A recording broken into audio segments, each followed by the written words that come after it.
کہیں ایسا تو نہیں کہ جنرل صاحب کے دل میں پیدا ہونے والے وسوسے خدشات کو جنم دے رہے تھے، کیونکہ ہم حالات کے ایسے بھنور میں گرے ہوئے تھے جہاں واقعات کا منطقی تجزیہ مشکل تھا۔ مثلا ایک دن یوں ہی میں اپنے دفتر سے نکلا اور ٹہلتا ٹہلتا ایک بنگالی افسر کے دفتر چلا گیا۔ وہاں ایک اور بنگالی بیٹھا تھا، دونوں محو گفتگو تھے۔ مجھے دیکھتے ہی خاموش ہو گئے۔ خاموشی کے چند ناگوار لمحے انتظار کرنے کے بعد میں نے کہا، کہیے جناب، کیا ہو رہا ہے؟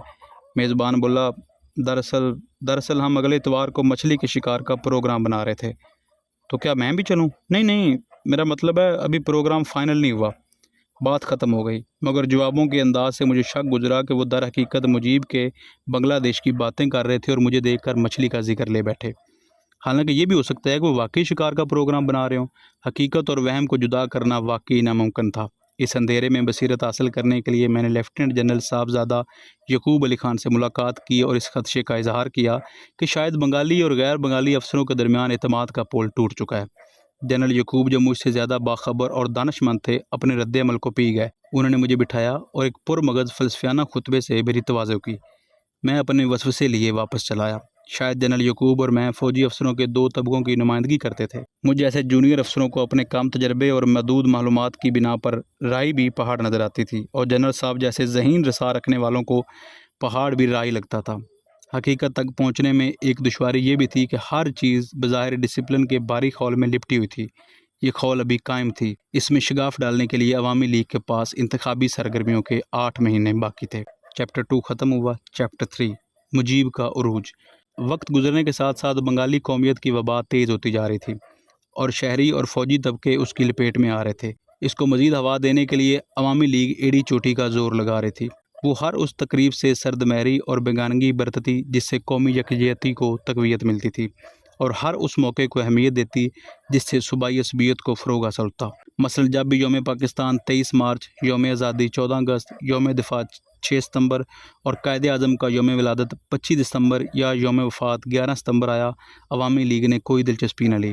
لیکن اس کے برعکس سارجنٹ ظہور الحق برسی لسانی فسادات کے شہیدوں کی یاد اور ربندر ناتھ ٹیگور کی جنم اشٹمی کو ہمیشہ دھوم دھڑکے سے منایا۔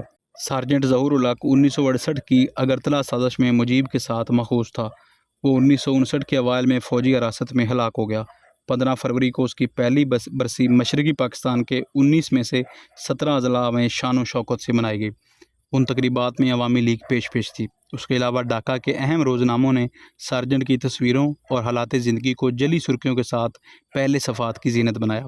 کئی مقامات پر مختلف جلسوں میں ظہور الحق کے جذبہ قربانی کو فراغدلانہ خراج پیش کیا گیا اور اس عزم کا عہد کیا گیا کہ مرحوم کا خون رائے گاں نہیں جانے دیا جائے گا۔ خود شیخ مجیب الرحمان نے ایک جلسے میں تقریر کرتے ہوئے فرمایا، سارجنٹ ظہور الحق کا نام ہمیشہ تیتو میر اور سرجا سین جیسے عظیم محب وطنوں کے ساتھ لیا جائے گا۔ اگلے ہفتے 1956 کے لسانی فسادات میں شہید ہونے والوں کی برسی تھی۔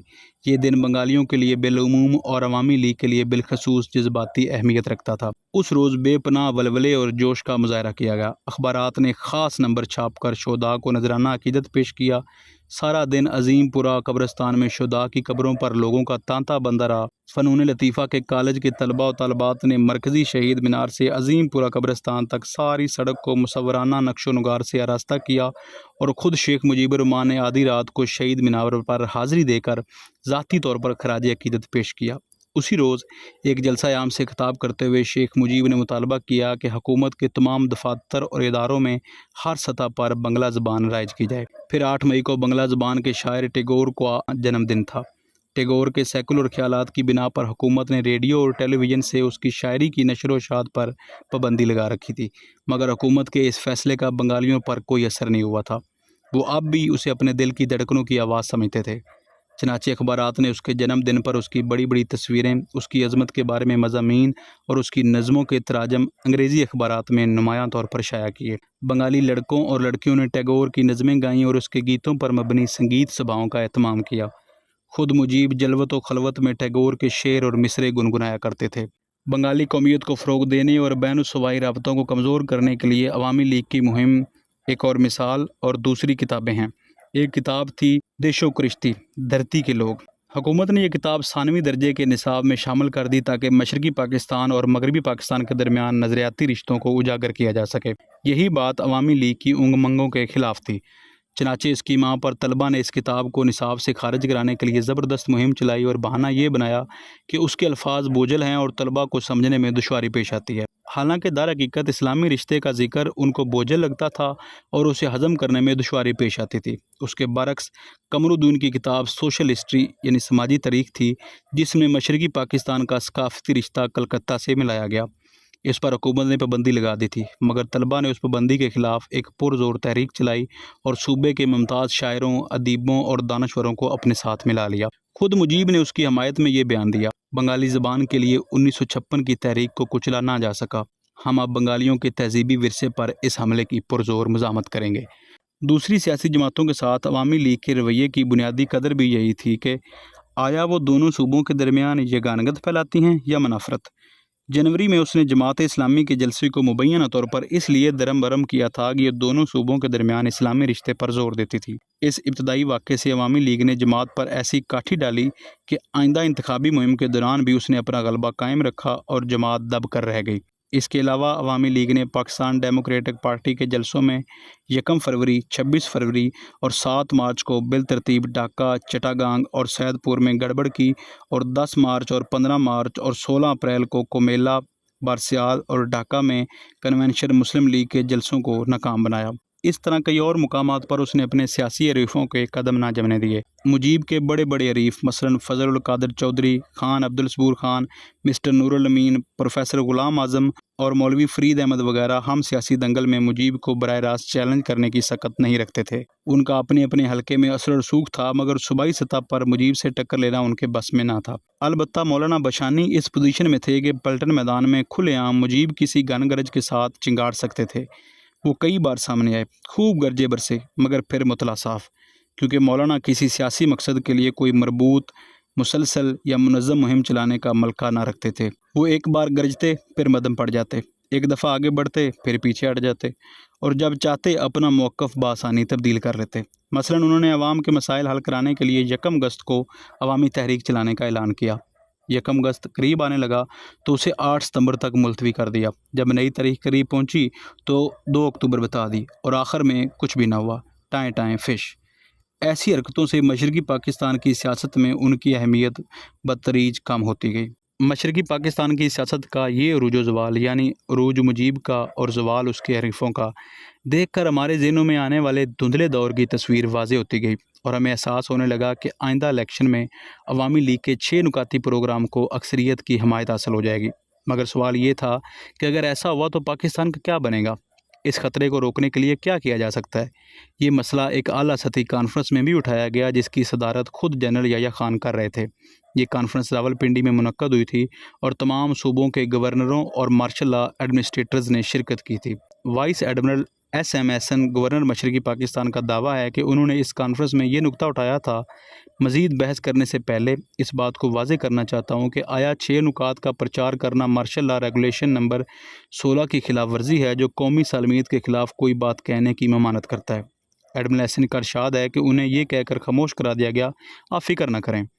البتہ ملک میں ایسے بے شمار لوگ تھے جو اس بارے میں فکر مند تھے۔ غالباً انہی کے خدشات دور کرنے کے لیے جنرل یحییٰ خان نے 30 مارچ 1970 کو اپنی گوناگوں مصروفیات سے وقت نکال کر نشریاتی اداروں کے ذریعے قوم کو یقین دلایا تھا: میں ایسی کوئی بات قبول نہیں کروں گا جو ہماری قومی سلامتی کے منافی ہو۔ اس یقین دہانی کے اگلے روز قانونی ڈھانچہ LFO بھی جاری کر دیا گیا، جس کی بنیادی شقیں 2 تھیں، یعنی مملکت کا اسلامی کردار اور قومی سالمیت کی گارنٹی۔ مجھے یہ دونوں خصوصیات پڑھ کر بہت اطمینان ہوا، کیونکہ اس سے عوامی لیگ کے سیاسی موقف کی نفی ہوتی تھی، جس کے ذریعے ایک طرف ملک میں سیکولر نقطہ نظر پھیلایا جا رہا تھا اور دوسری طرف عملاً 2 صوبائی وحدتوں کے لیے راہ ہموار کی جا رہی تھی۔ یہ قانونی ڈھانچہ مجیب کو بہت ناگوار گزرا، خاص کر اس کی دفعات 25 اور 27، جن میں یہ شرط لگائی گئی تھی کہ کوئی آئین اس وقت تک قابل نفاذ نہیں ہوگا جب تک اس پر صدر مملکت کی مہر تصدیق ثبت نہیں ہو جاتی۔ اس کا مطلب یہ تھا کہ اگر مجیب الرحمان قومی اسمبلی میں، جو ابتدائی 90 دنوں کے لیے قانون ساز اسمبلی تھی، اکثریت حاصل کر بھی لیتے تو بھی 6 نکات پر مبنی آئین کو نافذ نہیں کیا جا سکتا تھا، آنکہ جنرل یحییٰ اس بات پر ساد نہ کریں۔ اسی قدغن سے مشتعل ہو کر شیخ مجیب الرحمان نے کہا: میں الیکشن ختم ہوتے ہی LFO کے پرزے کر دوں گا۔ گویا جنرل یحییٰ خان راولپنڈی میں بیٹھے کچھ اور اعلان کر رہے تھے اور مجیب الرحمان مشرقی پاکستان میں کچھ اور کرنے کے درپے تھے۔ یہ تضاد دور کرنے اور حالات کا خود جائزہ لینے کے لیے صدر مملکت ڈھاکہ تشریف لائے اور 4 اپریل کو مجیب کو طلب فرمایا۔ جب مجیب وہاں پہنچے تو میں بھی موجود تھا۔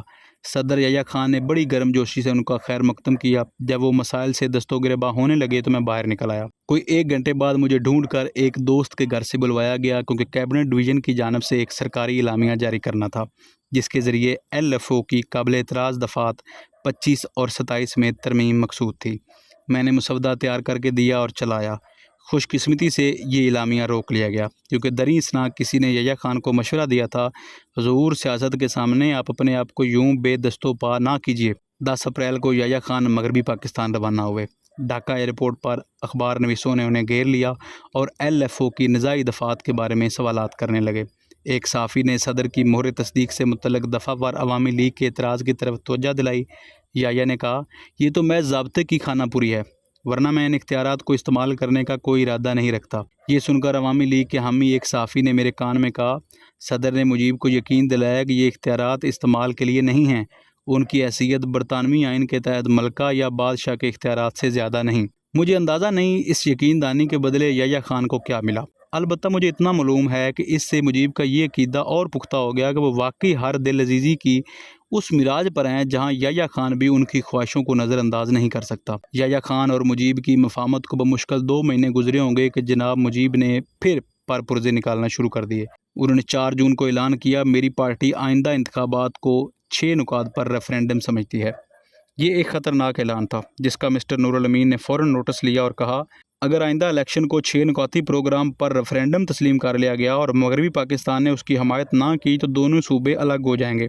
اس پر مجیب اور برہم ہوئے اور چیلنج کے انداز میں بولے، ہم نے گاندھی، نہرو اور ان کے انگریز سرپرستوں کی مخالفت کے باوجود 1946 کا ریفرینڈم جیت لیا تھا، اور اس مرتبہ بھی نور الامین اور ان کے سرپرستوں یعنی مغربی پاکستان کی مخالفت کے باوجود بھی فتح ہماری ہوگی۔ یہ مثال کوئی نیک شگون نہ تھی، کیونکہ بانی پاکستان نے 1946 کے ریفرینڈم کو قیام پاکستان کی تمہید بنایا تھا۔ کیا مجیب الرحمان بھی کوئی نئی مملکت بنانے کے درپے تھے؟ یحییٰ خان کے ایک معتمد نے ڈھاکہ میں مجیب سے اس کی وضاحت چاہی تو وہ صاف مکر گئے، کہنے لگے، نہیں، میرا تو ایسا کوئی منشا نہیں، یہ مجیب کی پہلی کلا بازی تھی نہ آخری۔ یہ دراصل ان کے کردار کا لازمی جز تھا۔ مجھے کئی ایسے واقعات یاد ہیں جب وہ سر عام شیر کی طرح گرجتے مگر اندر خانے حکام کے سامنے بیگی بلی بن جاتے۔ اس 2 عملی کا فائدہ یہ تھا کہ ایک طرف عوام مجیب کی طرف کھینچے آتے اور دوسری طرف حکام بھی ناراض نہیں ہوتے تھے۔